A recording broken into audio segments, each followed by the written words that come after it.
Oui, bonjour à tous pour ce webinaire qui est consacré aux maladies rares et initié par l'entreprise Takeda.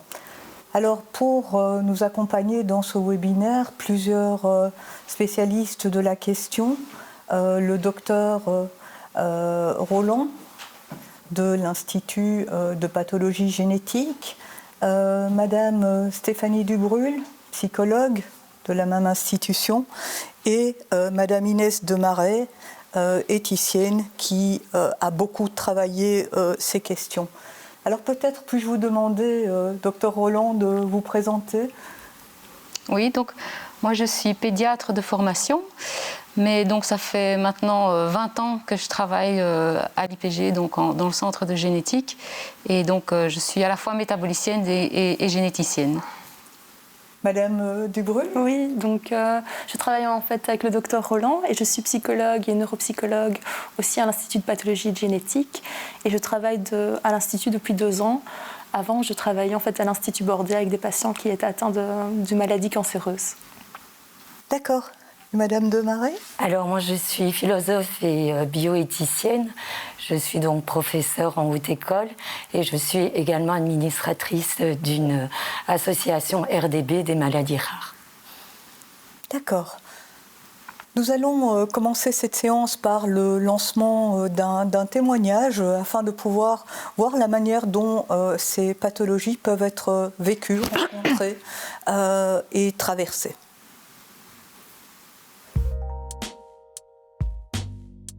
Je suis Guilain Delphine, je suis la maman de Robin qui était atteint d'une maladie lysosomale. Il est décédé, il avait 14 mois. Nous avons décidé de créer une ASBL pour continuer son combat. Suite à la création de notre ASBL, on a été rejoint par une autre famille qui s'est associée à nous pour représenter les maladies lysosomales en Belgique. Alors, depuis septembre 2018, nous sommes également devenus l'antenne belge de l'association Vaincre les maladies lysosomales qui est située en France.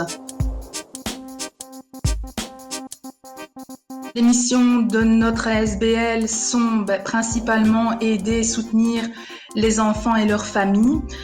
Quand on connaît une telle situation, il est important d'avoir des échanges avec les familles qui vivent la même chose que nous. Alors, on offre également des temps d'échange, de partage pour les familles. On a aussi pour mission d'aider financièrement les enfants malades en subvenant aux frais liés aux besoins médicaux et paramédicaux. Et on finance également le matériel nécessaire pour le confort de l'enfant, mais aussi pour qu'il puisse rester à la maison le plus longtemps possible. Alors, on essaie également, et ça c'est une mission importante pour nous, c'est de faire connaître la SBL et les maladies lysosomales en Belgique auprès des milieux hospitaliers et du personnel soignant.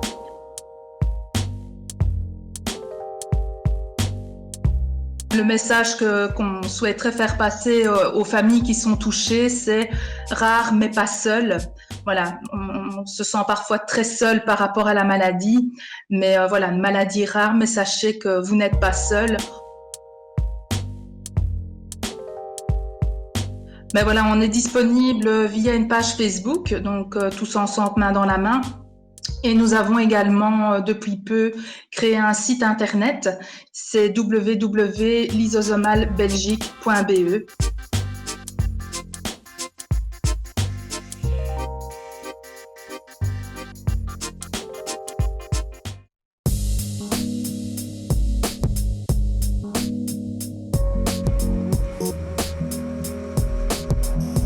Ik ben Eva Schoeters van RadioOrg, Rare Diseases Belgium. RadioOrg is de Belgische koepel voor meer dan 80 ziektespecifieke verenigingen en voor honderden mensen die een ziekte hebben waarvoor geen vereniging bestaat. Er bestaan immers meer dan 6000 zeldzame ziekten. En niet voor al die ziekten kan er een vereniging bestaan. Nochtans kennen alle mensen met een zeldzame ziekte heel wat gedeelde uitdagingen. Dat diagnoses pas met veel vertraging gesteld worden, dat het moeilijk is om optimale expertise te vinden, dat er geen beschikbaar geneesmiddel is, dat de artsen om je heen je ziekte helemaal niet kennen, dat lotgenoten niet bij de deur wonen.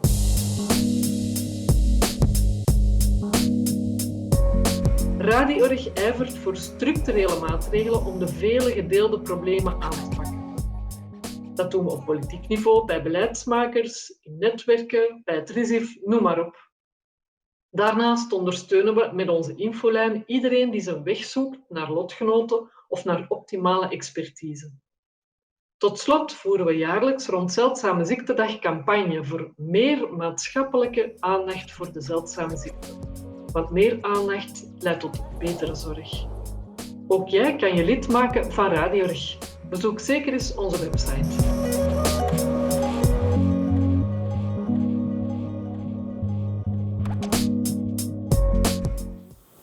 Nous allons commencer le débat et la présentation immédiatement avec le docteur Roland. Je voulais juste préciser par rapport au témoignage qu'il s'agit de pathologies qui sont liées à l'X, qui est évidemment une précision importante.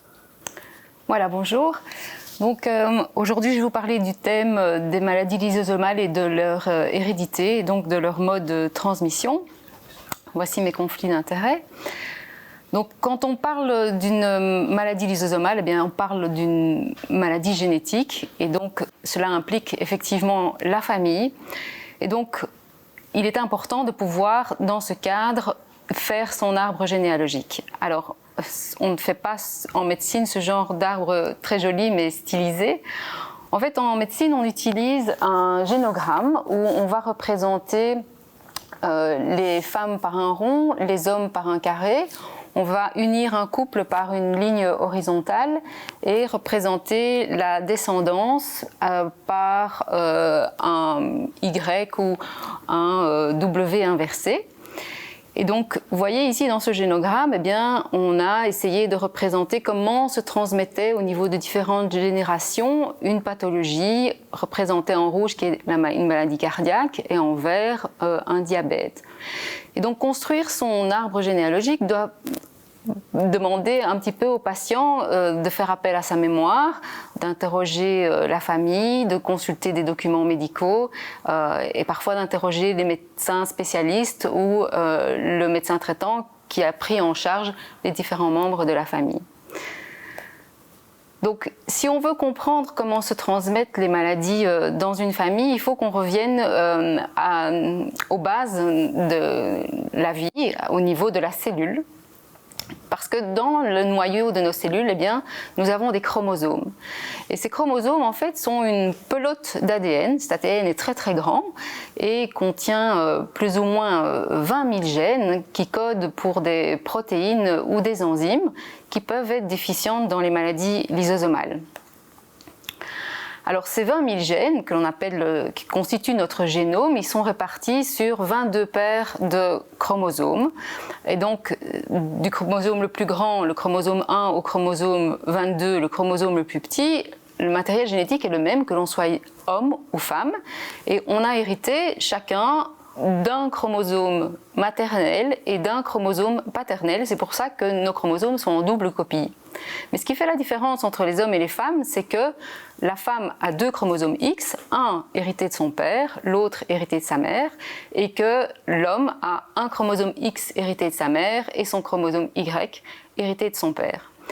Donc vous voyez qu'en fait, on a sur chaque chromosome une copie de gènes en double exemplaire. Donc les maladies lysosomales, eh bien, ce sont des maladies de surcharge, des maladies progressives, ce sont des maladies rares, on l'a dit. Il en existe plus de 50 sortes différentes et on ne va pas parler de toutes les différentes sortes aujourd'hui.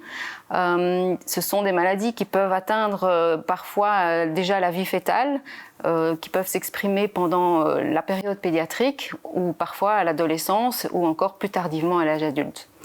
Mais ce qu'elles ont en commun, en fait, c'est qu'elles se transmettent pour beaucoup par un mode de transmission que l'on appelle autosomique récessif. Autosomique parce qu'elle fait référence aux 22 paires de chromosomes dont on vient de parler, qu'on appelle des autosomes. Alors, toutes, oui, non, sauf trois maladies. La maladie de Fabry, la maladie de Hunter ou la mucopolysaccharidose de type 2 et la maladie de Danon, qui est une maladie ultra rare. Mais ces trois maladies-là se transmettent selon un mode lié à l'X, qui est soit dominant, soit récessif, et on en parlera un petit peu plus loin. Alors, si on parle d'hérédité autosomique récessive, cela implique que les deux parents sont porteurs d'un trait muté, représenté en rouge sur la dia, et les porteurs, de façon caractéristique, n'ont pas de symptômes. Et quel est le risque pour un couple de porteurs d'avoir un enfant atteint?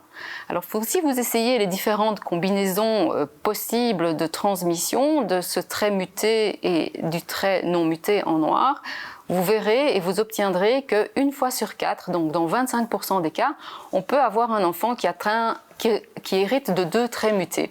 Dans notre exemple, il s'agit d'une petite fille, mais il faut savoir que dans les cas des maladies autosomiques récessives, il n'y a pas de lien avec le sexe. On peut tout aussi bien avoir un garçon ou une fille qui hérite de 2 traits mutés. Alors, dans notre jargon médical, on représente ça par un arbre dont on a vu avant comment on le dessinait. Donc, le rond, ce sont les femmes, les carrés, ce sont les hommes. Et donc, en génération 1, on voit un couple de porteurs d'un trait muté représenté par un grand A en rouge. Et donc, à la génération du dessous, le risque à chaque grossesse d'avoir un enfant qui a hérité des 2 traits mutés grand A en rouge est de 25%. Ce qui n'exclut pas du coup d'avoir dans une même génération parfois 2 enfants atteints, puisque à chaque grossesse, on remet en fait les compteurs à 0. Alors, que se passe-t-il si un patient malade, comme la dame de la génération 2 à droite, avec 2 traits mutés, épouse un conjoint qui ne porte pas de mutation? Eh bien, je vous laisse réfléchir 2 secondes. Quel est le risque pour ce couple d'avoir un enfant atteint? En fait, le risque est de 0, puisque en fait, si vous essayez toutes les combinaisons possibles, eh bien, dans 100% des cas, ce couple aura un enfant porteur et non malade. Les choses se compliquent si vous prenez la dame en génération 2 mais qui se trouve à gauche et que celle-ci épouse un cousin ou quelqu'un qui lui est apparenté. Eh bien, on le représente alors par un double trait pour signifier une union de quelqu'un qui lui est génétiquement apparenté. Donc, pour ce couple, quel est le risque d'avoir un enfant atteint? De nouveau, je vous laisse réfléchir. Eh bien, si vous essayez les différentes combinaisons, vous obtiendrez, dans 50% des cas, l'enfant aura hérité de 2 traits mutés et sera malade, et dans 50% des cas, eh bien, l'enfant sera porteur. Venons-en maintenant à l'hérédité liée à l'X, qui est un peu plus particulière, puisque dans ce cas, c'est le chromosome X qui est porteur de la mutation. Commençons par l'hérédité liée à l'X récessive. Dans ce cas de figure, les porteurs, comme dans les maladies récessives qu'on vient de voir avant, n'ont pas de symptômes, ils sont juste porteurs. Et donc, dans ce cas, vous voyez dans notre exemple, la maman est porteuse d'un trait muté, elle va transmettre son chromosome X à sa descendance, que ce soit une fille ou un garçon. Mais la différence dans ce cas entre les filles et les garçons, c'est que le fils sera malade et la fille sera comme elle, juste porteuse. La situation est différente si c'est le père qui est porteur de la mutation du trait rouge. Donc vous voyez que dans ce cas, le père va transmettre son X muté à toutes ses filles. Dans 100% des cas, les filles seront porteuses et les garçons hériteront toujours du chromosome Y non muté de leur père. Ça veut dire qu'un homme malade ne va jamais transmettre son X muté à ses garçons, ce qui facilite les choses quand on doit faire un conseil génétique. Par contre, ce qui change quand la mutation est dominante, liée à l'X mais dominante, eh bien, la différence c'est que la femme qui était porteuse dans l'exemple précédent devient potentiellement malade. Le mode de transmission il est le même, mais les filles qui étaient porteuses dans l'exemple d'avant deviennent malades. Et dans ce cas, le risque d'avoir un enfant malade, qu'il soit fille ou garçon, est de 50%. Si le père est malade, dans l'exemple de droite, eh bien, le mode de transmission reste le même. Les garçons n'hériteront jamais du chromosome X muté du père puisqu'ils reçoivent de leur père un chromosome Y. Par contre, les filles, elles, dans 100% des cas, pourront avoir une expression de la maladie. Parce qu'il faut savoir qu'hériter d'une mutation ne veut pas dire nécessairement qu'on va développer des symptômes pour une fille. Alors voilà comment on le représente en clinique, quand on constitue un arbre généalogique, on peut ici bien comprendre le mode de transmission et vous voyez que quand on regarde juste l'arbre, on a l'impression que c'est une maladie dominante puisqu'elle se répète à chaque génération. Si vous voyez le trait X muté dans la génération 1 du père, symbolisé en rouge, eh bien, il se transmet à toutes ses filles et jamais à ses garçons puisque les garçons vont hériter de son chromosome Y et du chromosome X de leur mère. À la génération 3, par contre, les femmes mutées vont transmettre dans 50% des cas, que l'enfant soit fille ou garçon, le trait muté. Alors, donc on vient de le dire, les femmes qui héritent d'un trait muté ont une expressivité variable de la maladie et qui ne suit pas tout à fait l'agenda des hommes. Donc une femme peut être très peu symptomatique ou sévèrement atteinte et à un âge parfois beaucoup plus tardif. Alors, une explication de ce mécanisme, enfin, de cette grande variabilité, en fait, vient du fait que les femmes ont 2 chromosomes X et que de façon aléatoire, les femmes peuvent inactiver dans leurs cellules un des 2 chromosomes X. Dans la nature, il y a un équilibre 50-50 entre le X inactivé et l'autre X inactivé. Mais si dans un organe on a ce que nous on appelle dans notre jargon un biais d'inactivation, c'est-à-dire une inactivation préférentielle d'un X non muté, qu'est-ce qui va se passer dans cet organe-là? Dans cet organe-là, en fait, on va avoir une expression préférentielle du chromosome X muté et donc on peut avoir une symptomatologie parfois qui est limitée à un organe. Ce qui fait qu'une femme peut être effectivement porteuse d'un trait muté et ne révéler ou n'exprimer la mutation que dans certains organes et avec une sévérité variable. Ce qui explique aussi qu'on a une faible corrélation entre l'activité enzymatique qu'on peut mesurer dans son sang et l'expression des symptômes qui se font au niveau des organes. Alors ici, l'exemple d'une hérédité dominante liée à l'X, c'est une famille que l'on a suivie et donc on a pu retracer avec l'aide des patients un arbre généalogique sur 6 générations. Et vous voyez le patient index en vert, c'est un homme. Donc fatalement, comme on l'a vu auparavant, il ne peut pas avoir hérité du trait muté de son père. Donc il l'a hérité de sa mère.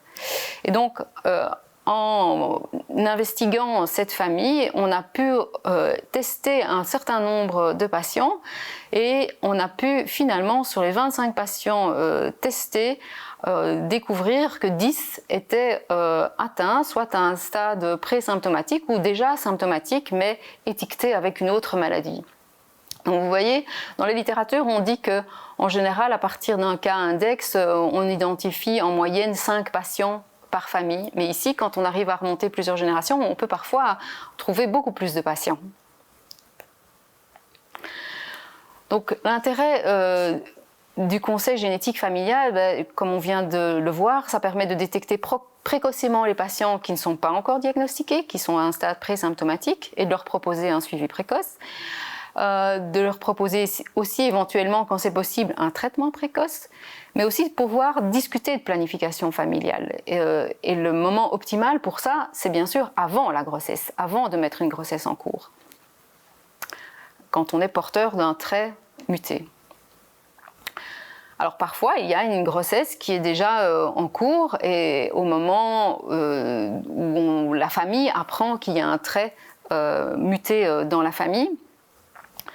Et dans ce cas, on peut avoir recours soit à un diagnostic prénatal non invasif, si c'est vraiment important de connaître le sexe de l'enfant pour rassurer la maman enceinte, ou le plus souvent avoir recours à un test prénatal invasif. Alors l'autre alternative, si on n'a pas encore une grossesse en cours, c'est de faire, comme on l'a dit, de la planification familiale et il est possible d'avoir recours au diagnostic préimplantatoire, mais seulement et seulement si on connaît les mutations chez les parents en fait. Alors, pour connaître le sexe de l'enfant précocement, pour une grossesse qui est déjà initiée, on peut avoir recours au diagnostic prénatal non invasif, ce qu'on appelle le NIPT. Et donc, on peut déterminer le sexe de l'enfant en prélevant une prise de sang à la maman. Et dans cette prise de sang, on va extraire de l'ADN fœtal circulant pour en déterminer non seulement le sexe, mais aussi voir s'il y a des trisomies 13, 18 ou 21. Alors cette technique aujourd'hui ne permet pas encore de pouvoir séquencer vraiment l'ADN et de rechercher la mutation dans une famille. Sans doute que dans l'avenir ça le sera, mais aujourd'hui on peut juste déterminer le sexe et les trisomies 13, 18 et 21. Alors le plus souvent, quand il y a une grossesse en cours, on doit avoir recours à un diagnostic prénatal sous forme soit d'une biopsie trophoblastique, soit d'une amniosynthèse. La biopsie trophoblastique, eh bien, ça consiste à ponctionner, de prélever du trophoblaste, qui est en fait le placenta. On le fait soit par voie transabdominale, soit par voie vaginale. Et donc le but, c'est d'extraire des cellules desquelles on va étudier le sexe ou l'ADN. L'amniosynthèse, donc qui se fait un petit peu plus tardivement, et donc qui est un acte un petit peu moins invasif parce qu'il y a déjà plus de liquide autour du bébé, donc permet de ponctionner non seulement des cellules dont on va étudier l'ADN, mais aussi de ponctionner du liquide. Et quand le diagnostic, par exemple, ça arrive, n'a pas encore été fait dans la famille, d'étudier certains métabolites dans le surnageant qui vont pouvoir orienter le diagnostic, par exemple, vers une mucopolysaccharidose. Alors ces tests-là, ça ne se fait pas en Belgique, ça se fait à l'étranger, mais c'est tout à fait techniquement possible. On peut aussi, sur les cellules qu'on aura extraites du liquide amniotique, étudier l'activité enzymatique qui est déficiente, comme par exemple dans la maladie de Gaucher. Alors, c'est vrai que parfois, quand le diagnostic n'est pas fait dans la famille, on peut avoir à l'échographie des signes qui évoquent une maladie lysosomale, comme des anomalies osseuses dans les mucolipidoses de type 2, une nuque épaisse ou des calcifications surrénaliennes, comme dans la maladie de Wallman. On peut avoir aussi de l'acite, donc une accumulation de liquide au niveau du fœtus ou au niveau du placenta, qui peut évoquer une maladie lysosomale, comme une maladie de Gaucher ou un Niemann-Pick de type C. Donc cet examen est préconisé quand il y a une grossesse en cours et qu'il y a un haut risque qu'il y ait une atteinte de maladie lysosomale. Alors, l'alternative, comme on l'a dit, c'est de faire du planning et d'avoir recours à un diagnostic préimplantatoire. Donc c'est une alternative au diagnostic prénatal invasif, c'est une forme précoce de diagnostic prénatal. Ça permet de faire un diagnostic génétique d'un embryon qu'on obtient par fécondation in vitro et puis qu'on va transférer ensuite dans l'utérus parce qu'on ne va transférer que les embryons non atteints. C'est évidemment indiqué pour des couples qui sont atteints ou porteurs d'une maladie génétique grave. Ça permet de sélectionner l'embryon qui ne sera pas atteint dans le cas d'une maladie liée à l'X et de prévenir, si vous voulez, la transmission de certaines maladies qui sont très graves. Alors, cette procédure n'est pas comparable à des OGM, comme on entend parfois, organismes génétiquement modifiés. Ce n'est pas du tout le même concept. Le concept, c'est de réimplanter un embryon qui n'est pas atteint de la maladie.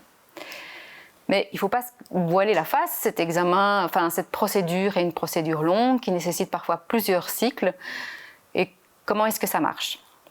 Eh bien, donc ça marche comme ceci. Donc on stimule d'abord la maman, et puis avec un traitement hormonal, et puis quand les ovaires sont à maturation, on prélève des ovules qu'on va mettre en contact avec les meilleurs spermatozoïdes du papa. Et en fait, on va injecter par une technique qui s'appelle l'injection intracytoplasmique, on va injecter le spermatozoïde dans l'ovule de la maman. Et cette technique permet d'augmenter le rendement de la fécondation. Une fois que l'ovule est fécondé, il va maturer in vitro. Et puis, à un stade précoce de quelques cellules, on va extraire une cellule et du noyau de cette cellule, on va extraire le matériel génétique pour l'étudier et voir si si l'embryon est atteint ou pas et si on peut le réimplanter dans la cavité utérine de la maman pour avoir une grossesse évolutive. Alors en fait, c'est pas si simple que ça. Donc il faut ponctionner au moins 10 ovocytes pour avoir une chance de réimplantation utérine. Donc après avoir prélevé les ovocytes, on va les féconder, ils vont se multiplier, l'embryon va se développer et au jour 3, on va ponctionner l'embryon pour pouvoir faire un diagnostic au niveau du matériel génétique. Et puis après, on va retransférer dans l'utérus, donc comme on l'a dit, les embryons non atteints. Alors, effectivement, le risque, c'est que suite à un cycle, on ait soit que des embryons atteints, dans ce cas-là, c'est un échec, il faudra recommencer, soit on obtient des embryons qui ne sont pas atteints, mais qui ont une mauvaise morphologie, et on sait que quand on réimplante un embryon de mauvaise morphologie, on a peu de chances que ça arrive à une grossesse in fine. Donc on estime qu'en gros que la chance de réussite par cycle est de 20 à 40%. Donc, et ces chances de réussite dépendent effectivement de l'âge de la mère, du nombre d'ovocytes qui ont été ponctionnés et puis de la qualité des embryons transférés. Alors en image, donc ici une biopsie embryonnaire au 3e jour. Donc on va pipeter, on va extraire une cellule que l'on va analyser et cette cellule va pouvoir être analysée et à la fois au niveau de son sexe, si vous voulez, ici par une méthode fluorescente. Vous voyez, on a coloré le chromosome Y en vert et le chromosome X en rose. Donc on peut déterminer si on a une petite fille ou un petit garçon. Ça peut être très important, comme on l'a vu dans les modes de transmission, puisque pour les maladies liées à l'X, il est préférable pour un homme d'avoir un petit garçon. Et puis donc, sur ces cellules, on va pouvoir aussi analyser les mutations familiales quand c'est la mère qui est porteuse d'une mutation ou s'il s'agit d'une pathologie à hérédité autosomique récessive. Alors vous l'aurez compris, hein, le diagnostic d'une maladie génétique n'implique pas que le patient, mais aussi sa famille et les apparentés. Il est important de consulter un médecin généticien pour pouvoir refaire l'arbre avec la famille, pour pouvoir détecter des patients au stade présymptomatique ou les patients qui n'ont pas été diagnostiqués ou qui ont été diagnostiqués avec un mauvais diagnostic. Et puis, il est important d'envisager aussi avec la famille les modes de transmission pour leur propre descendance et pour pouvoir faire, in fine, du planning familial sereinement, en connaissance de cause, en fonction des antécédents familiaux, des souhaits du couple, en fonction des cultures aussi.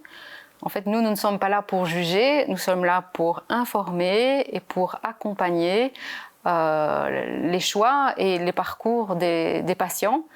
Et c'est pour ça que nous travaillons en équipe multidisciplinaire avec psychologues, assistantes sociales, infirmières, conseillères en génétique.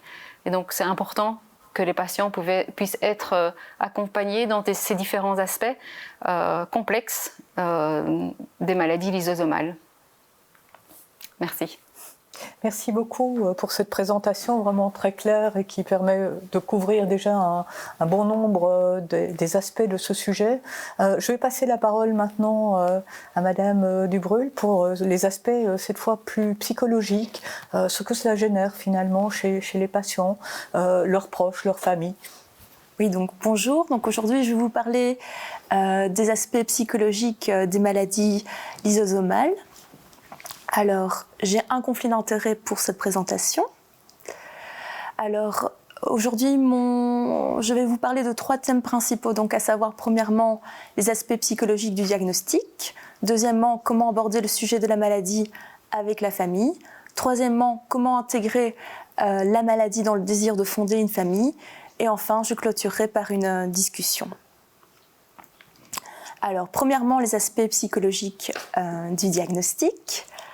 Donc, il faut savoir que lorsqu'on pose un diagnostic génétique, ça se fait en consultation génétique souvent de 2 manières assez différentes. Donc, soit c'est un patient symptomatique et on on sait soit vers un patient symptomatique ou soit via le dépistage familial où on pose un diagnostic génétique. Concernant le patient symptomatique, en fait, c'est souvent des patients qui présentent des symptômes depuis des mois, des années, et il y a une suspicion d'une maladie génétique via le médecin spécialiste. Donc ça peut être parfois le cardiologue, le néphrologue, l'ophtalmologiste.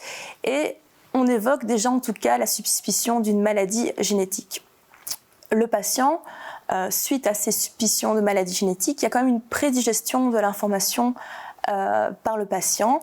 Et souvent, il va rechercher des informations sur Internet. Et donc, lorsqu'il arrive en consultation de génétique, le patient est comme assez au courant sur les tenants et les aboutissants de la maladie. Il connaît déjà pas mal de choses. Et donc, là, il y a une confirmation qui est posée par le médecin généticien. Dans ce cas-ci, c'est vrai qu'il y a une adaptation qui est plutôt progressive du patient par rapport à l'annonce génétique.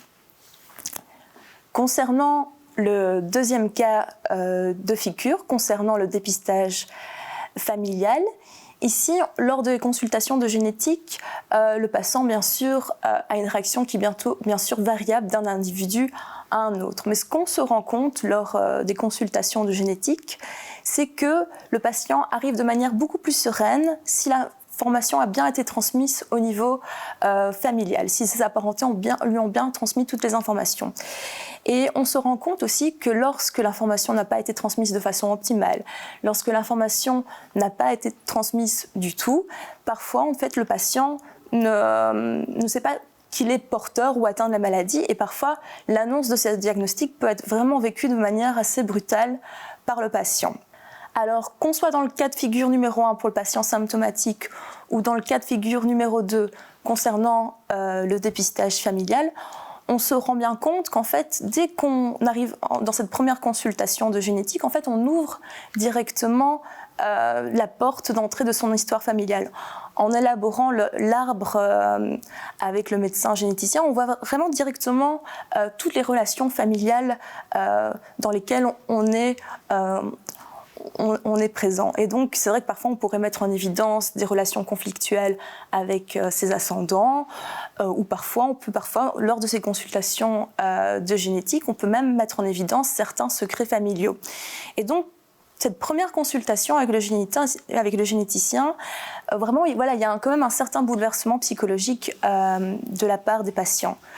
Suite à l'annonce de ce diagnostic, évidemment, certains patients vont avoir des craintes concernant les risques de transmission par rapport à leur descendance ou par rapport à la famille.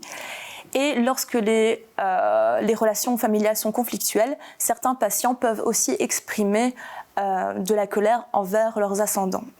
Néanmoins, ce qu'on se rend compte aussi de manière plus globale, c'est que le patient, lors de cette annonce de diagnostic, se sent souvent aussi soutenu et cadré par l'annonce de ce diagnostic. Et ça permet vraiment au patient de se sentir quand même apaisé, soulagé, parce qu'il y a un cadre qui est très précis. Parce que dès qu'on pose un diagnostic génétique, le médecin généticien propose directement une prise en charge qui est adaptée et spécifique au patient. Et donc le médecin généticien fournit des informations très précises par rapport à la maladie, par rapport au suivi médical que le patient devra effectuer, par rapport aussi au traitement éventuel. Donc vraiment, il y a toutes des informations qui sont très précises.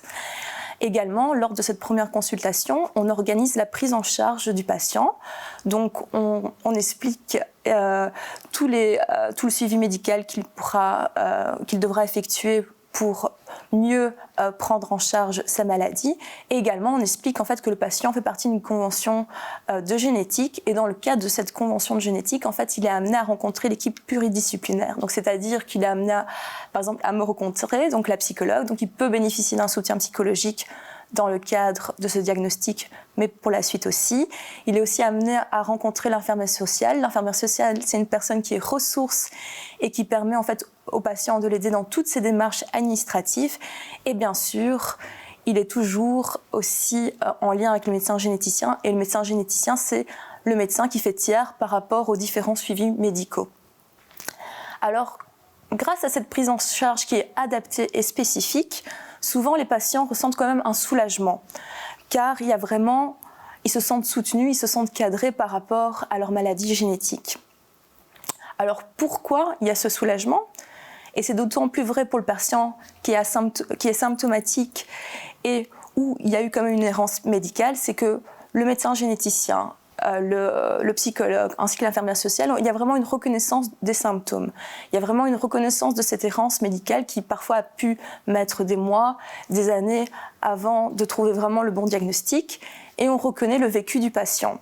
On reconnaît le vécu du patient de manière personnelle, mais aussi on reconnaît le vécu au niveau familial. Et donc ça donne du sens. Psychologiquement, ça vraiment donne du sens au niveau personnel, mais au niveau aussi du vécu au niveau familial. Alors, en tant que psychologue, c'est difficile de vous expliquer vraiment globalement comment un patient va se sentir après l'annonce d'un diagnostic. Mais il y a quand même souvent, il y a quand même certaines paroles qui reviennent de manière un peu plus récurrente suite à l'annonce de ce diagnostic. Et donc, certains patients nous expriment qu'avant, ils souffraient en silence et que le diagnostic a pu donner vraiment un sens à leur douleur. Que d'une personne en bonne santé, tout d'un coup, le patient se retrouvait dans la position d'une personne qui était gravement malade. Donc ça, c'est souvent via le diagnostic, le dépistage familial. Que certains patients nous expriment aussi qu'ils ont senti vraiment un soulagement, mais en même temps de la colère, car la maladie n'a pas été reconnue plus tôt.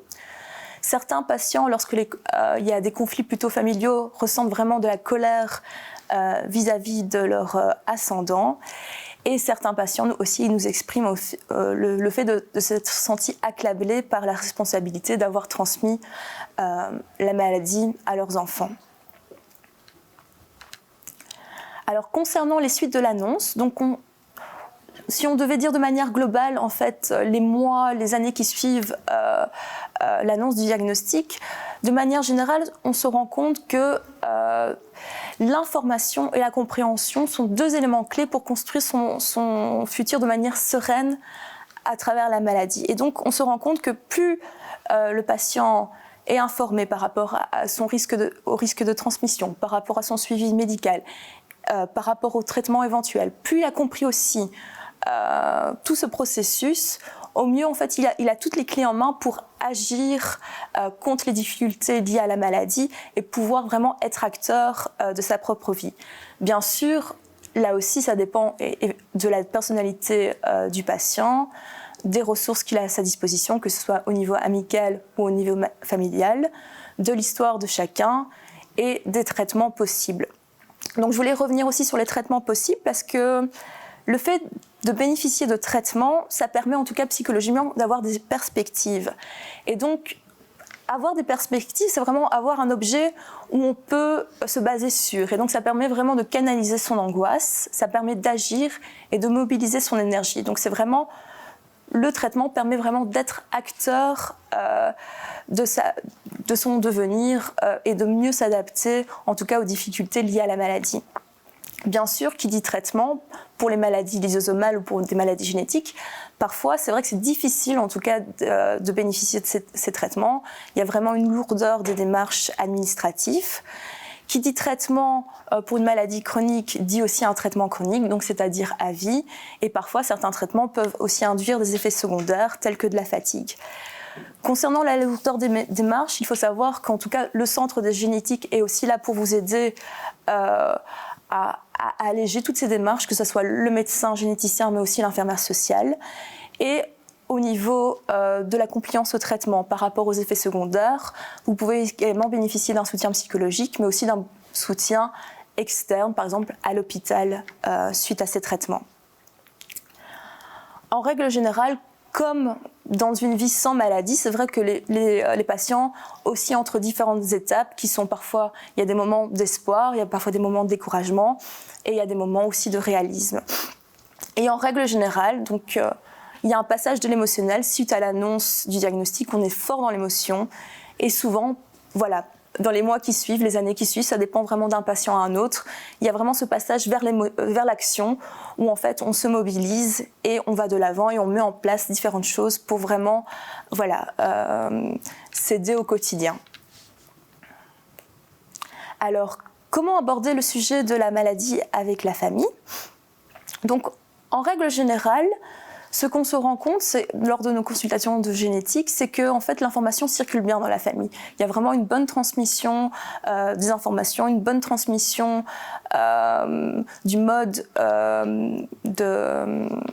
de transmission, voilà. Voilà. Et donc, mais parfois, en fait, pour des raisons qui sont géographiques, culturelles, familiales, lorsqu'il y a des conflits familiaux ou événementiels, parfois l'information se perd. Et comme l'a expliqué le docteur Roland, si parfois l'information se perd, c'est ça peut amener en fait un plus mauvais suivi, en tout cas médical, des patients. Et comme je vais vous expliquer précédemment, c'est vrai que parfois l'annonce peut être du coup plus brutale pour certains patients qui ne pensaient pas être atteints ou porteurs de la maladie. Alors moi je vais vous parler plutôt d'un point de vue psychologique. Pourquoi certains patients ont des difficultés à informer leur apparenté? C'est que suite à ces consultations de génétique, il y a souvent deux notions qui apparaissent. C'est que parfois les patients se sentent honteux d'avoir une maladie génétique et parfois il y a aussi la culpabilité d'avoir transmis une maladie génétique à sa famille. Et donc notre travail en tant que psychologue, mais aussi c'est le travail du médecin généticien, c'est vraiment d'entreprendre ce travail d'explication, d'information, qui soit orale ou par écrit, et de soutien de ces patients.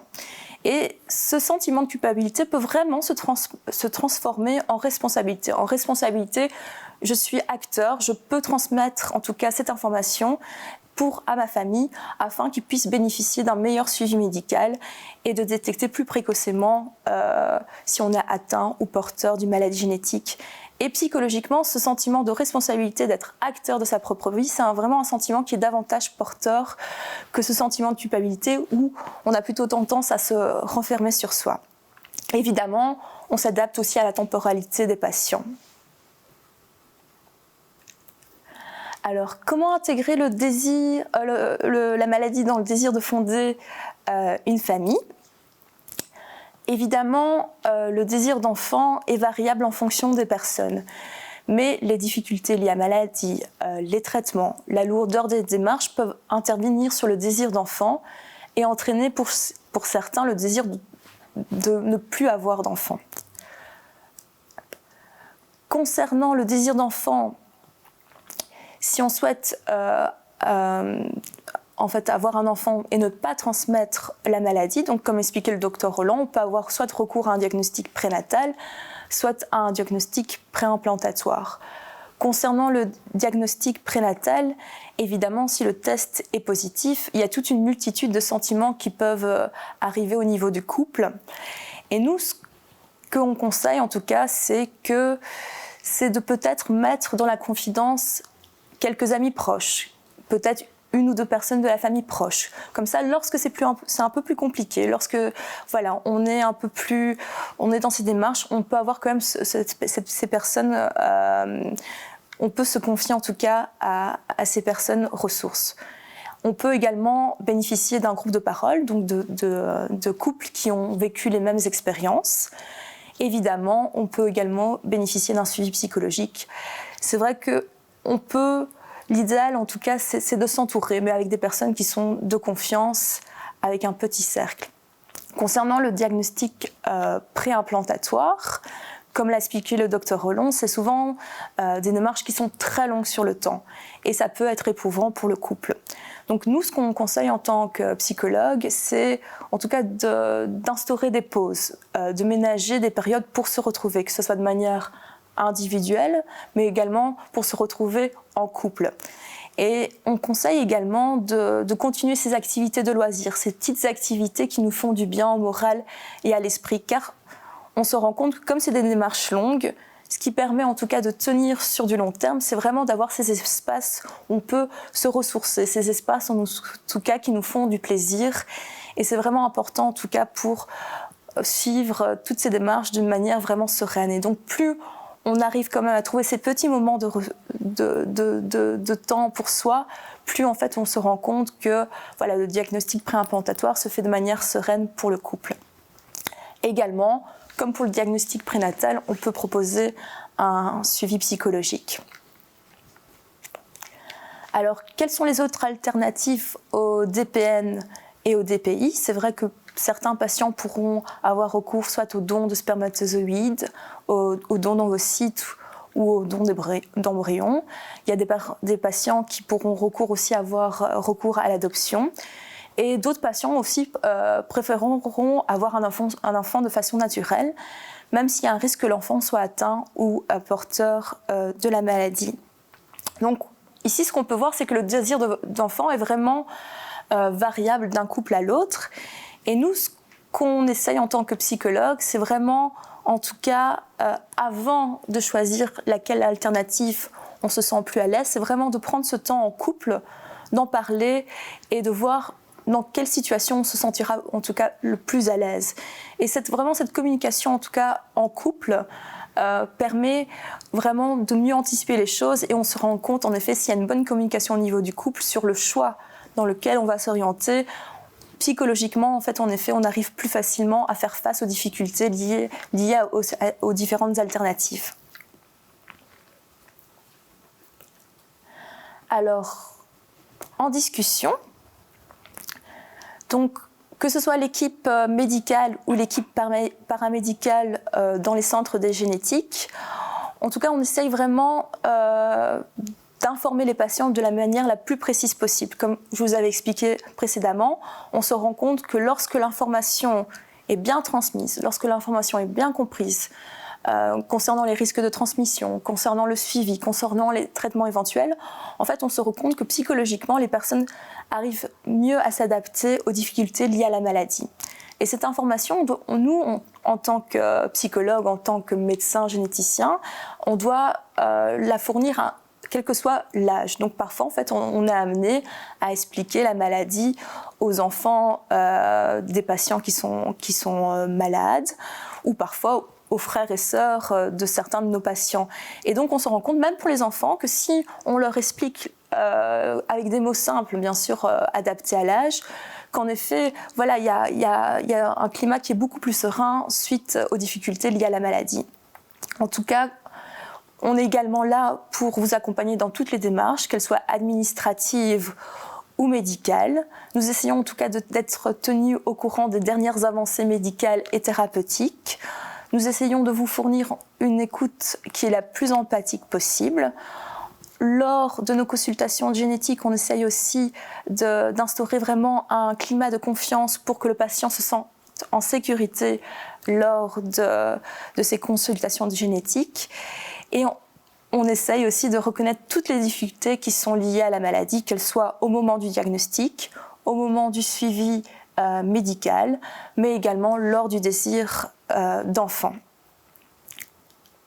En conclusion, alors d'un point de vue psychologique, je pense qu'on peut proposer un soutien psychologique, mais il ne doit pas être effectué de manière systématique. C'est vraiment au cas par cas, en fonction des ressources du patient, en fonction de la personnalité du patient. Lorsqu'on propose un soutien psychologique ou même psychosocial, nous essayons vraiment de nous adapter vraiment le plus possible à vos demandes et à vos besoins. Et parfois, en effet, nous sommes amenés à vous expliquer que ces questions seront peut-être mieux débattues avec des associations de patients.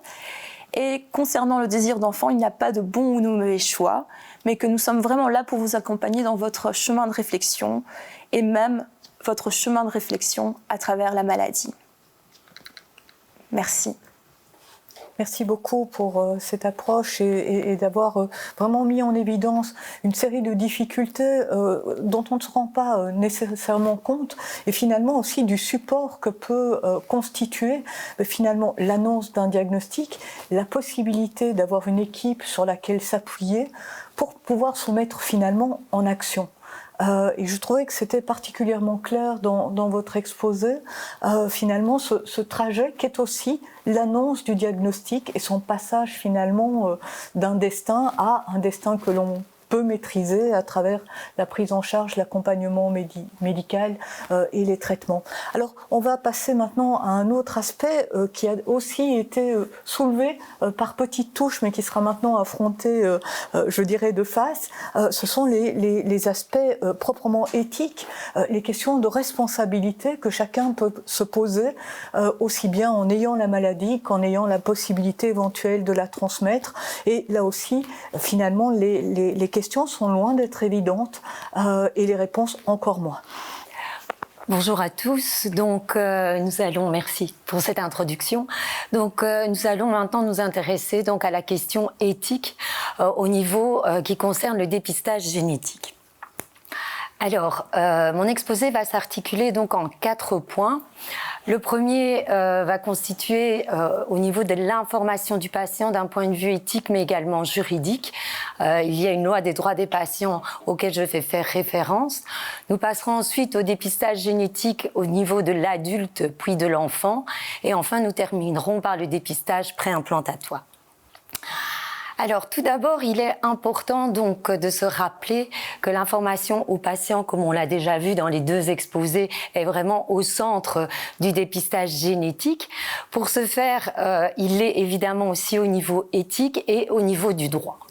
Alors, en éthique, il faut savoir qu'il y a 4 principes qui prédominent. C'est le premier, l'autonomie, suivi de la bienfaisance, la non-malfaisance et la justice sociale. Alors, le principe le plus important et qui va être repris dans la loi des droits des patients, qui va vraiment prédominer sur tous les autres, c'est ce fameux principe d'autonomie. Alors, quel est-il? Il s'agit de la capacité à chacun de pouvoir s'autodéterminer. Il est à la base, évidemment, de tout choix. Et comme je viens de le dire, il est le fil conducteur de la loi des droits des patients.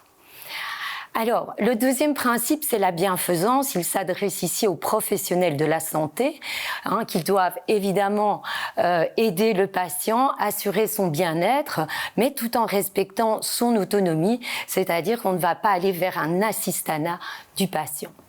Troisième principe qui est bien connu, la non-malfaisance, évidemment, le fait de ne pas nuire aux patients. Et enfin, le dernier, la justice sociale, qui malheureusement, dans notre actualité, c'est simplement le fait que les ressources, on le voit, au niveau du domaine de la santé, sont limitées. Et il va falloir essayer de les répartir de manière équitable. On voit que c'est assez compliqué, notamment ici avec l'actualité, avec les vaccins. Au niveau de ce principe d'autonomie, donc la loi des droits des patients va nous rappeler l'importance au niveau de l'information au niveau de 2 articles. L'article 7, mais aussi l'article 8, qui est le droit au consentement. Alors, ce droit à l'information, on oublie aussi de dire que c'est aussi un droit pour le patient de ne pas savoir. Et je pense que c'est quelque chose sur laquelle, au niveau du dépistage génétique, on va insister pour le respect, le non-jugement de patients, de membres de la famille qui ne désirent pas connaître leur statut génétique. Alors, au niveau du dépistage génétique, concernant cette information, on peut dire qu'elle se sépare en 2. On a évidemment tout ce qui va être l'information concernant le déroulement du test de dépistage, avec le fait qu'à tout moment, le patient peut arrêter, quelle que soit l'étape. C'est important de le signaler quand même. Et ensuite, ce qui, je vais dire ici, on l'a vu dans les exposés, pose quand même un problème, c'est le résultat de ce test génétique, avec ici, dans cet exposé, évidemment, le problème des maladies héréditaires, qui est tout à fait différent d'autres maladies qui ne le sont pas. Alors, on en a parlé, les données génétiques sont tout à fait particulières parce qu'elles ne sont pas liées aux patients seulement, mais elles ont une implication avec tous les membres de la famille qui ont une parenté biologique avec ce patient. Alors, c'est clair qu'au niveau de la circulation de l'information du résultat génétique, pour les membres de la famille, il leur paraît tout à fait légitime d'être mis au courant. On va voir que c'est pas si évident, vu qu'on va se confronter au principe de confidentialité des données et évidemment du respect de la vie privée, qui ne coïncide pas du tout avec les intérêts quelquefois de la vie familiale. Alors, le deuxième article sur lequel j'aime bien insister au niveau de l'information, c'est l'article qui concerne le consentement aux soins. En effet, la loi nous dit que le patient a droit à un consentement qui doit être absolument libre et éclairé. Libre veut dire tout simplement qu'il ne subit aucune pression, que ce soit au niveau conjugal, familial, médical ou social. Ce n'est pas toujours évident, je vais y revenir tout de suite.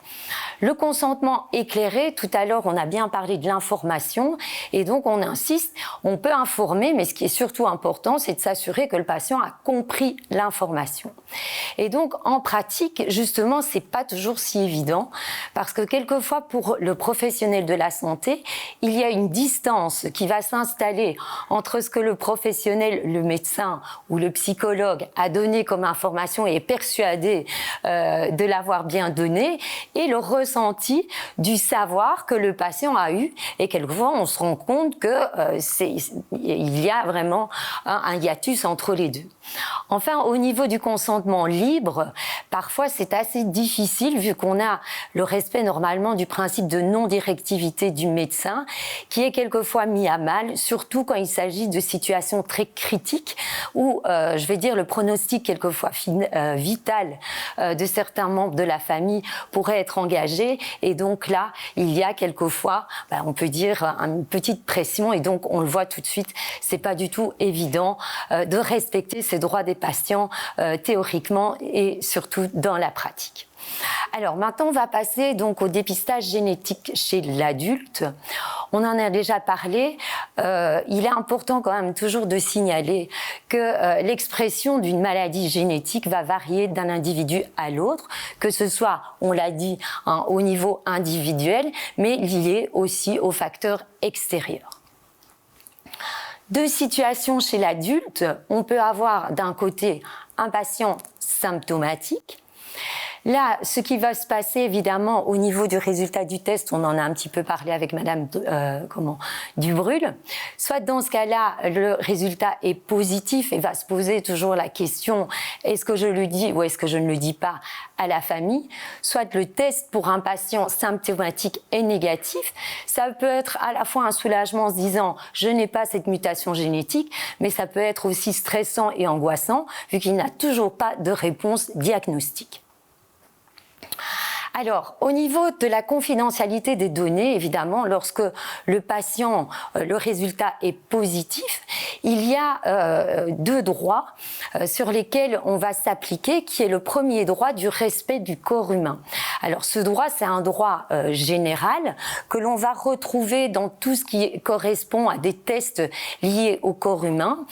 En Europe, il y a une non-commercialisation du corps, c'est pour ça qu'on parle de don de sang, de don d'organes. Si vous traversez l'Atlantique, c'est différent. On sait très bien qu'aux États-Unis, vous pouvez vendre votre sperme, vous pouvez vendre vos ovocytes à ce niveau-là, ce qui est totalement interdit, évidemment, en Europe.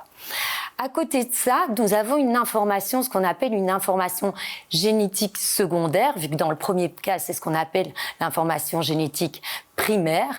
L'information génétique secondaire, elle, est liée directement à l'individu, au test que vous allez passer et aux résultats que vous allez avoir.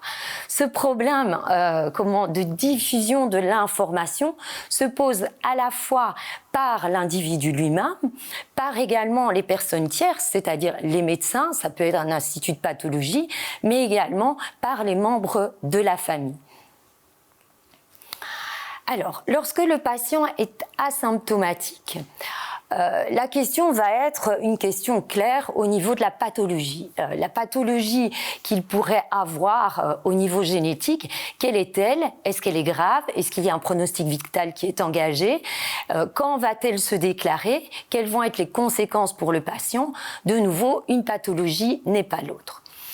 Alors, au niveau du résultat du test pour un patient, donc qui ici est asymptomatique, nous allons avoir, si le test est positif, de nouveau la même problématique au niveau de la communication de l'information à la famille, mais également les conséquences directes dont on a parlé sur la famille, le conjoint et sur le désir d'enfant, évidemment. Quand le test est négatif, Madame Dubrul en a parlé, il y a un soulagement, quelquefois une culpabilité, pourquoi moi je ne suis pas atteint. Et évidemment, là, ce n'est pas le propos, on est au niveau de l'éthique, pas de la psychologie. Alors, au niveau de la famille, on va dire que ce qui est important en éthique, toujours, c'est d'anticiper. on préfère prévenir que guérir. Et comme on l'a dit dans les exposés, on insiste fortement sur le fait qu'il faut essayer d'en parler de manière anticipée dans la famille lorsqu'une personne décide de faire ce test génétique. Il faut également bien respecter, et ça on insiste fortement, sur le principe d'autonomie du patient, c'est-à-dire qu'il n'y a pas de jugement à avoir pour un patient, un membre de la famille qui ne désire pas passer ce test. Enfin, ça permet aussi, et on en a parlé, de partager peut-être une consultation en conseil génétique de la famille pour donner de plus amples informations. Au niveau du couple, je ne vais pas m'y attarder vu que on en a bien parlé, les conséquences au niveau du conjoint, les conséquences au niveau des enfants qui sont déjà là et les conséquences au niveau du désir d'enfant, en avoir, ne pas en avoir, adopter, en avoir biologiquement avec l'aide de la médecine. Troisième point qui est le dépistage génétique chez l'enfant, et là il pose dans certains cas vraiment plus de questions au niveau éthique, étant donné qu'ici on a ce principe directeur d'autonomie du petit patient qui va être évidemment mis à mal dans certaines situations. Alors, on reprend les deux situations, enfant symptomatique, enfant asymptomatique. Au niveau éthique, lorsqu'il s'agit d'un enfant symptomatique, ça ne pose pas de problème, vu qu'il va évidemment s'agir de poser un diagnostic ou au contraire de l'exclure. Alors dans ce cas-là, ça va permettre de toute façon d'éviter quelquefois à l'enfant des examens lourds, des examens douloureux. Ça va permettre aussi une prise en charge thérapeutique du patient qui sera adapté, et à partir de là également une consultation du conseil génétique de la famille qui peut être évidemment proposée. Donc c'est le feu vert à ce niveau-là. Au niveau de l'enfant asymptomatique, et là je vous ai mis, vous voyez 3 photos, on voit que ce ne sera pas la même chose lorsqu'on a un bébé, un enfant de 8-9 ans ou un ado. Évidemment, les problèmes vont se poser de manière différente. Dans le premier cas que l'on peut avoir, il s'agit donc d'un dépistage génétique lorsque donc il y a une thérapeutique préventive qui est possible. Là, dans ce cas-là, l'éthique, aucun problème. Il s'agit de l'intérêt de l'enfant et dans ce cas-là, évidemment, tous les indicateurs sont ouverts. Là où les choses vont être un petit peu plus compliquées, et c'est un feu orange, c'est lorsque vous avez un enfant qui est asymptomatique, lorsqu'il s'agit d'une pathologie qu'il n'y a pas de traitement curatif ou préventif dès la petite enfance, ou encore, pire, il n'y a absolument pas de traitement efficace. Dans ce cas-là, on va avoir également 2 situations. Soit on va avoir des pathologies qui peuvent se présenter plus tardivement, donc pas lorsqu'il est bébé, mais plus tardivement au niveau de l'enfance ou de l'adolescence. Alors, les parents vont quelquefois faire la demande de dépister leur enfant. Pourquoi? Ils vont prendre l'argument en disant c'est une manière pour nous de pouvoir organiser notre vie si l'enfant est porteur. Maintenant, il faut être clair que c'est une manière de maîtriser leur angoisse, car évidemment, même avec un test, on ne peut absolument pas prédire l'avenir. Alors au niveau éthique, c'est quand même assez risqué parce qu'on peut avoir certaines situations où si l'enfant, je vous rappelle, il est asymptomatique, va devenir, si le test est positif, un enfant qui est sain va devenir aux yeux des enfants un enfant malade avec le gros risque d'avoir un enfant qu'on va surprotéger, où il va subir des limitations dans ses activités et là, évidemment, ce n'est pas tolérable. Au niveau de ces pathologies, on peut aussi avoir des pathologies qui vont cette fois-ci se révéler encore plus tardivement, c'est-à-dire à l'âge adulte. Et là, de cette manière-là, vous avez vu, j'ai mis une croix. Donc on ne valide pas ce type de demande. Pourquoi? Parce que quelque part, c'est faire un test à un enfant sain, de toute façon, sur lequel en fait, on ne peut pas, il ne va pas pouvoir exercer ce droit de ne pas savoir qu'il pourrait avoir à l'âge adulte. Et donc, ça, c'est une chose qui est importante. La deuxième, c'est qu'il y a un conflit avec la confidentialité des données, vu que les parents vont être au courant normalement de données qu'ils ne devraient pas posséder, vu que ça ne concerne que leur enfant lorsqu'il sera adulte. Troisième cas qui est encore plus mitigé, il s'agit de la mutation génétique dont on a parlé, où on peut avoir une mutation où on est simplement porteur. Donc il n'y a absolument pas de pathologie à ce niveau-là. 2 informations. La première, on va rejoindre le cas précédent, donc où il n'y a aucun bénéfice pour l'enfant et que on va, je vais dire quelque part, anticiper les problèmes que l'enfant pourrait avoir à l'âge adulte, mais ça lui appartient. Par contre, là où on va avoir une information qui va être nécessaire, c'est lorsque l'enfant va avoir une activité sexuelle et qu'il va avoir un risque de procréer. Donc là, il sera important, évidemment, de l'informer de ce risque de transmission génétique qu'il peut avoir au niveau donc de sa puberté à partir du moment où il va vouloir procréer ou simplement, comme je l'ai dit, avoir une vie sexuelle. Alors, le comité consultatif de bioéthique de Belgique, lorsqu'il s'agit de dépistage génétique au niveau de l'enfant, va poser un avis, pose un avis en disant il faut rechercher toujours un équilibre qui n'est pas toujours évident, vous le savez dans la pratique, entre au niveau de l'enfant son droit à l'autodétermination, qui va évidemment augmenter au niveau de son âge, sa maturité qu'on va pouvoir évaluer, et ce fameux droit de ne pas savoir. Au niveau des parents, il y a évidemment logiquement ce droit de savoir, ce droit pour eux moral d'apporter à leur enfant le maximum de bien-être au niveau de sa santé. Donc c'est ce qu'on appelle un état de santé optimal. Maintenant, le comité d'éthique met un bémol à ce niveau-là, parce que lorsqu'on parle de l'état de santé optimal d'un enfant, il ne s'agit pas seulement d'un état de santé physique. Il faut voir également toutes les répercussions que peut avoir un test de dépistage chez l'enfant au niveau psychologique et au niveau social. Dernier point que nous allons aborder, donc le dépistage préimplantatoire, on en a déjà parlé beaucoup, j'insisterai simplement sur 2 points. Le premier point, il est totalement validé lorsqu'il s'agit d'une maladie grave, lourde, qui est évidemment héréditaire et qui va se transmettre. Maintenant, dans la réalité, certaines familles, certains patients se plaignent que selon les différents centres de procréation médicalement assistés, certains vont être refusés, les types de dépistage vont être refusés. C'est d'autant plus vrai lorsqu'il s'agit de maladies rares, étant donné qu'on n'a pas suffisamment, je vais dire, de recul, vu qu'il y a très peu de patients. En plus de ça, pourquoi est-ce qu'il va y avoir une certaine frilosité? Parce que nous avons la loi de 2007 qui encadre le DBI et qui est excessivement claire vu qu'elle veut éviter à tout prix les dérives eugéniques. L'argument qui défend cette position, c'est de dire on a peur de la pente glissante, c'est-à-dire qu'au fur et à mesure, on pourrait choisir des indications pour des maladies plus bénignes, comme par exemple cela se fait en Angleterre pour le strabisme, pour toute personne qui fait un DPI, pour tout couple, et là on voit bien qu'on est en train en effet d'arriver à une dérive eugénique. Pour des pathologies également, donc je l'ai dit, je viens de le dire, qui sont bénignes, pour le choix du sexe d'un enfant, ou encore pour des indications qui n'auraient absolument rien à voir avec une position médicale. On peut voir notamment aux États-Unis, on a le choix au niveau de la couleur des yeux de l'enfant, la couleur des cheveux, etc., ou du sexe encore. Alors, certains auteurs ont proposé, vu qu'on a quand même cette problématique au niveau de la liste des pathologies, de faire une liste. Alors, à nouveau, le comité consultatif de bioéthique est assez opposé.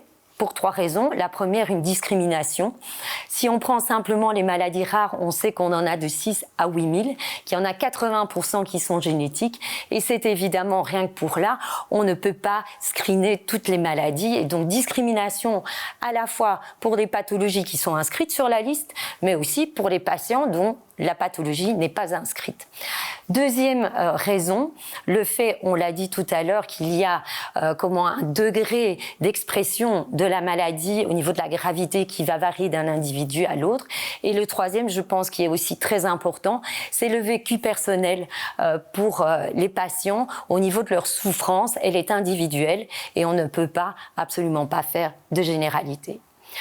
Pour conclure, je dirais qu'il y a 4 points en éthique qui sont importants et on va se retrouver dans les différents exposés, notamment pour le premier.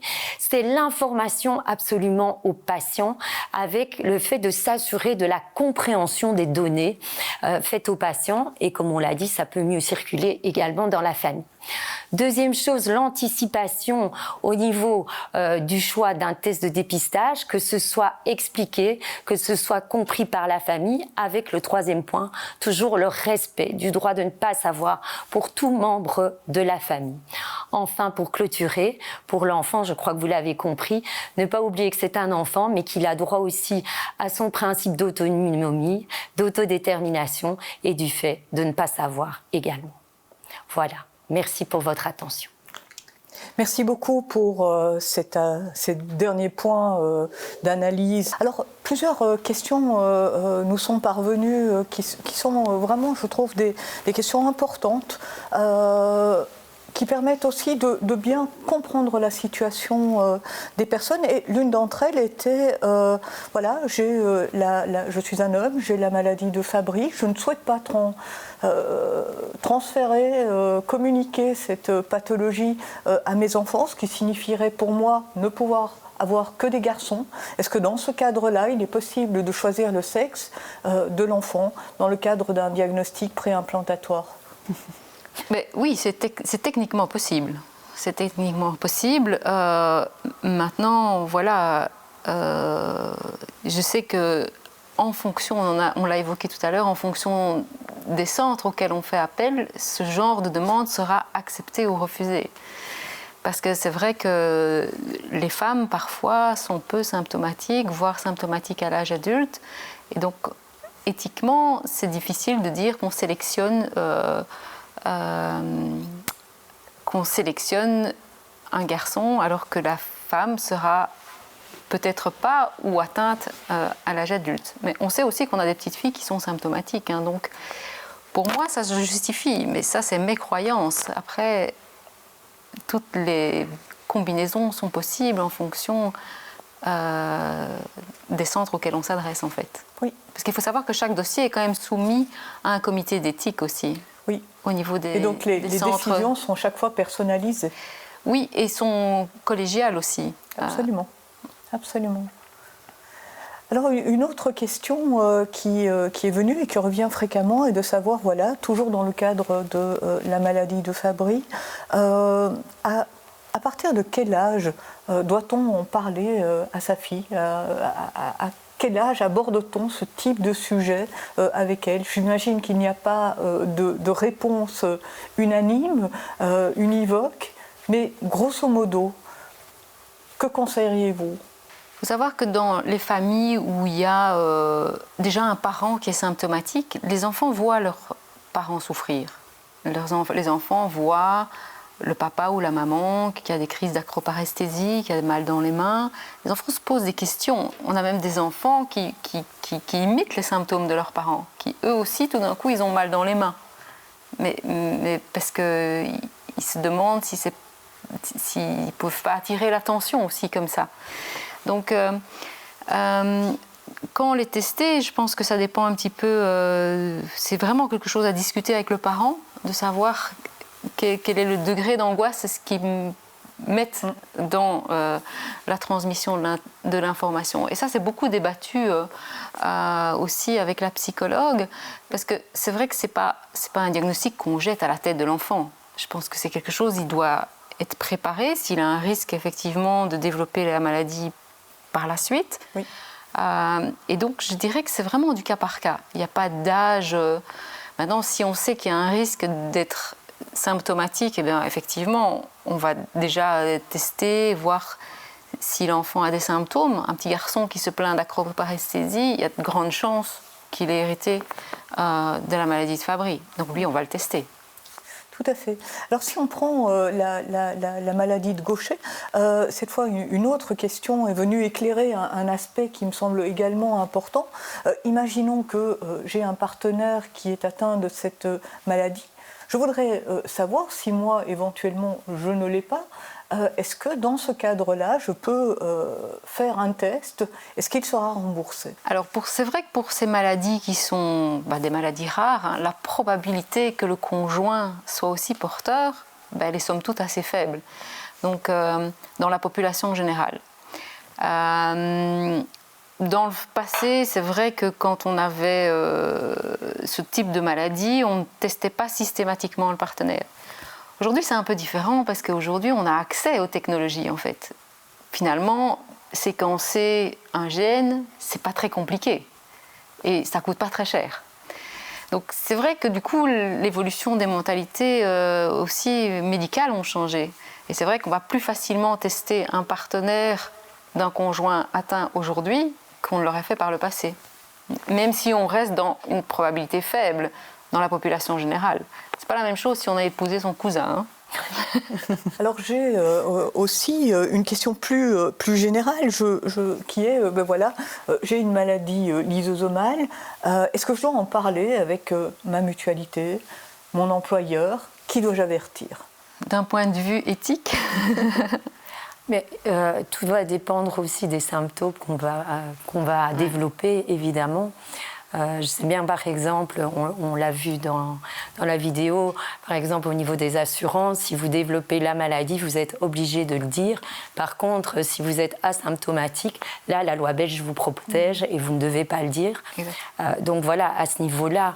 Maintenant, l'employeur, tout dépend, je vais dire, de la relation que vous avez avec votre employeur, si c'est quelqu'un qui est compréhensif ou si vous êtes plutôt, je vais dire, dans une boîte où je vais dire, les risques d'être licencié peuvent être beaucoup plus grands de par simplement, je vais dire, une bienveillance qu'on ne voit pas vraiment. Mais c'est vraiment du cas par cas et ça, je pense que c'est important aussi d'en parler avec le généticien, d'en parler avec la psychologue, qui alors pourra fournir, je vais dire, des avis nuancés de par leur expérience. Mais in fine, évidemment, c'est toujours au patient de décider, mais au moins il sera éclairé dans, je vais dire, sa prise, dans la décision qu'il va prendre. Non, mais c'est important ce que vous dites, parce que finalement, quand on est porteur asymptomatique, la loi ne nous oblige pas à le dire. Non. Donc on est couvert. Oui. Voilà. Je pense que voilà, tout est dit. Oui. Au niveau des assurances. Au niveau des assurances. Oui. Ouais. Une autre question, puisque là on aborde quelque peu les tiers, mais il y a aussi des tiers proches. Que se passe-t-il quand on a une maladie que probablement elle touche d'autres membres de la famille? Est-ce que l'on peut, est-ce que je pourrais par exemple en parler avec mon neveu, ma nièce, quand bien même leurs parents auraient préféré se taire sur ce sujet? Quelle est ma responsabilité? Quel est mon droit? Quel est mon devoir? Alors, au niveau éthique, je vais dire, au niveau légal, on ne peut pas les attaquer. Maintenant, on l'a dit, il y a une confidentialité des données. Et je pense pour éviter, en effet, des conflits familiaux, il faut être au clair avec les proches qui en sont atteints. Et comme je l'ai dit tout à l'heure, respecter le choix. Je pense que ce n'est pas spécialement à la tante ou l'oncle à parler de la pathologie des parents ou à ses neveux ou à ses nièces. Maintenant, de nouveau, s'il y a une problématique, il y a les conseils génétiques qui sont là, avec l'équipe pluridisciplinaire qui peut, de par leur fonction, peut-être permettre et entamer un dialogue avec la famille. On l'a dit, chaque famille est différente et quelquefois, il y a déjà des conflits. Parfois, quand on voit que... Parfois, on fait appel aussi au médecin traitant pour être un peu l'intermédiaire. Si il nous semble qu'il y a une information importante qui doit circuler, par exemple, chez les neveux et nièces, et que les parents biologiques font obstruction, on essaye d'impliquer le médecin traitant, qui souvent est le trait d'union entre les frères et sœurs des parents. Alors, dans cette discussion-ci, en fait, il y a deux autres questions qui ont été posées et qui surgissent précisément dans cette discussion. La première, c'est qu'il arrive que les patients reçoivent le diagnostic de leur enfant et qu'ils ne soient finalement pas adressés à un centre de conseil génétique ou à un centre de prise en charge des pathologies rares. Comment est-ce que ça se passe? Est-ce qu'il y a un moyen ou d'autres possibilités d'avoir au niveau des associations de patients, au niveau des médecins, au niveau de l'hôpital, une assurance de ce suivi? Dans les questions que j'avais ici, il y avait vraiment, nous nous sommes retrouvés seuls avec cette annonce, ce diagnostic, sans trop savoir qu'en faire. Alors, c'est vrai que quand ça concerne des enfants, ce genre de situation est plus rare, hein, parce que en général, l'enfant est bien suivi par son pédiatre et les pédiatres connaissent assez bien finalement les maladies rares, ou en tout cas savent à qui s'adresser pour passer le relais. Oui. Mais c'est vrai qu'il y a beaucoup. C'est vrai que cette situation, c'est plus chez les adultes qu'on les rencontre, des adultes qui sont parfois diagnostiqués en médecine interne, en cardiologie. Les cardiologues ne passent pas le flambeau. D'accord. Mais ça se passe de moins en moins, grâce à l'information grandissante autour des maladies rares. D'accord. Moi, j'insisterai juste pour clôturer l'importance des associations de patients. Oui. Je pense qu'avec Internet, aujourd'hui, c'est pas compliqué. Vous mettez le nom de votre maladie, vous mettez association de patients. Et là, je pense que ça vaut vraiment la peine de les contacter parce que c'est vraiment une aide à tous les niveaux. Et puis il y a des hotlines aussi maintenant. Tout à fait. Donc des lignes téléphoniques qu'on peut appeler. Donc tout à fait. La ligne 0800 des maladies rares, d'RDB. Oui, Ouais. tout à fait. Ouais. Une dernière question qui nous est parvenue et qui me semble importante dans le cadre, cette fois, de la mise en train du partage des données dans les plateformes e-health notamment. Une des inquiétudes est-ce que finalement, cette confidentialité, elle est continue et continuera d'être assurée? Mais c'est vrai que nous, en génétique, en fait, on a toujours refusé, mais ça c'est la position de notre centre, on a toujours refusé de mettre nos comptes rendus en ligne sur ces plateformes. Parce qu'effectivement, on ne sait pas qui les consulte. Et donc, voilà, je pense que l'information, elle appartient aux patients et pas à la plateforme. Donc, on fait attention à ça. Au niveau de toute façon de la confidentialité des données, on a quand même le RGPD, mais c'est vrai, j'ai toujours tendance à dire tout ce qui concerne la génétique, il faut être excessivement prudent. Oui. Parce que c'est notre ADN, et donc on ne sait pas dans l'avenir ce qu'on va faire de ces informations, évidemment. Oui, tout à fait. Très bien. Merci beaucoup pour ce webinaire qui, je pense, a été vraiment extrêmement intéressant, porteur, aussi par les questions qu'il a permis d'éclairer. Et je voudrais remercier à la fois les associations de patients, l'entreprise Takeda aussi, qui est à l'initiative de cette discussion, et vous souhaiter à tous une excellente journée.